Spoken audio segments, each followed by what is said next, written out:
Out of the plethora of Ninjago dragons that we've gotten over the years, I'm here to talk today about the 10 best ones. Starting with number 10, the Legacy Ultra Dragon. This is a huge dragon from 5 years ago, and not gonna lie, probably the only reason it made it on this list is because of the four heads. The four heads is a unique concept that we haven't seen much in Ninjago, and I think it was done pretty well on this dragon. Apart from that, I like the overall blockiness, and the trans green pieces just add a nice touch.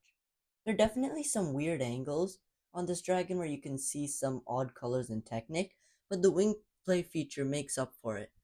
I think this remake is better than the 2012 version, but it definitely isn't the best Ultra Dragon on this list, as at number 9, we have Lloyd's Golden Ultra Dragon.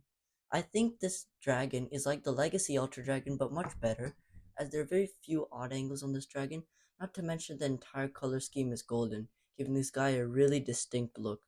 The heads are also molded, which I prefer to the brick built heads. Overall, my main problem with this dragon are the wings, which I feel are a bit bare. They don't detract too much from the build, but I definitely think they pale in comparison to our number 8, Kai's Legacy Fire Dragon. My favorite thing about this dragon is just how much this dragon looks like a wild beast. The fact that this isn't the typical four-legged dragon just gives it such a unique look we don't have often. The poses you can get this guy in are genuinely fantastic, and it looks so menacing. This is one of the few dragons with an actual good underside for once. I just feel like the head is a bit small, but apart from that, I don't have too many complaints. This dragon is definitely an excellent one, but there are some better ones in my opinion, such as our number 7, Firstborn, the mother of all dragons in the show, and this set does not disappoint. One of the only brick built heads that I actually like, this dragon has an even more intimidating look than previous dragons. The wings on this one are absolutely phenomenal, and there's even a feature where you can flap its wings, which I think is probably one of the best integrated wing play features. Overall, this dragon has decent posability. You can definitely get a lot of poses out of this guy. Or girl. Overall, a big fan of this one, mostly because of the head. But again, in my opinion, molded heads are always superior for Ninjago dragons, like the head of our number 6, Zane's Ice Dragon creature. This one is one of the biggest Ninjago dragons, with its huge head and body.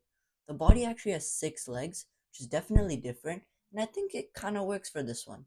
I also love the light blue spikes on its back, but I guess that transitions into my biggest problem with the set. I just feel like where there are way too many jagged edges and spikes on this dragon, like just looking at the dragon, they're jutting out everywhere.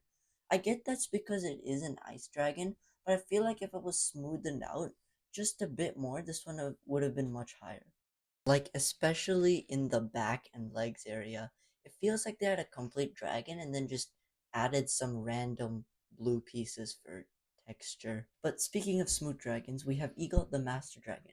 Apart from the smooth design and curve in the body, I would say that the reason this guy is so high up is because of his personality. The Master Wu color scheme with black and white fits this guy perfectly, and again makes him unique, which is something I can say for all of these dragons on this list. Brown tattered wings certainly give him the old and master type look. The new head and Sensei Wu hat are probably my favorite part of this dragon. This guy just feels like an actual character who can interact with humans, and the designers did a great job on that regard. Coming up with another black and white dragon, we have the Skull Sorcerer's Dragon. This one is another superb dragon, but for completely opposite reasons. Instead of having a unique personality, this dragon is cool because of how creepy and unsettling it looks. I especially love the rib cage below it. This is supposed to be a dead dragon, and the tattered wings add another just amazing touch to this. It's also quite big and bulky, especially those front legs and the front area. And another thing that I really like about it is the light green pieces that just show the energy going through this guy. Overall, definitely a top 5 dragon. Back with the living, we have the Elemental Dragon from Dragon's Rising Season 1. Similar to Eagle, I think the reason this one is so high is because of the unique personality. My favorite part of this guy is how he can stand on 2s and 4s. Apart from that, there are very few odd colors, and the bits of yellow show the lightning vibe. Similar to Kai's Fire Dragon again, this one just feels like such a cool wild beast. Coming up with another wild beast, we have our number 2, Lloyd's Legendary Dragon. This one is so good mostly because of just how bulky it is, especially the front area and front legs. I don't get why it gets so thin near the back. I mean, I guess they ran out of budget. But anyway, I think this all gives it a very unique look. Again, another thing I love about this dragon is the head. It combines a brick built base with a molded head, and I think this one's one of the best Ninjago dragon heads. Another thing I like about this guy is the color scheme. Regular green with dark blue isn't something we see all too often. I think it was executed very well on this dragon. The large green wings overall just add the finishing touches, and the play feature with the wings honestly isn't that bad. Overall, definitely one of the best and the biggest Ninjago dragons.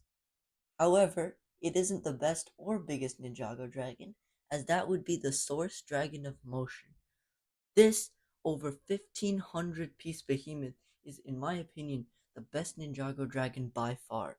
The legs and body are very thick to give this dragon a majestic look, and I especially love the rounded pieces near the top of the legs and knees. Just gives it such a smooth look. Every part of this dragon is phenomenal, including the massive wings. This thing also has so many joints, but all of them are covered up so well so it doesn't look terrible from any angle.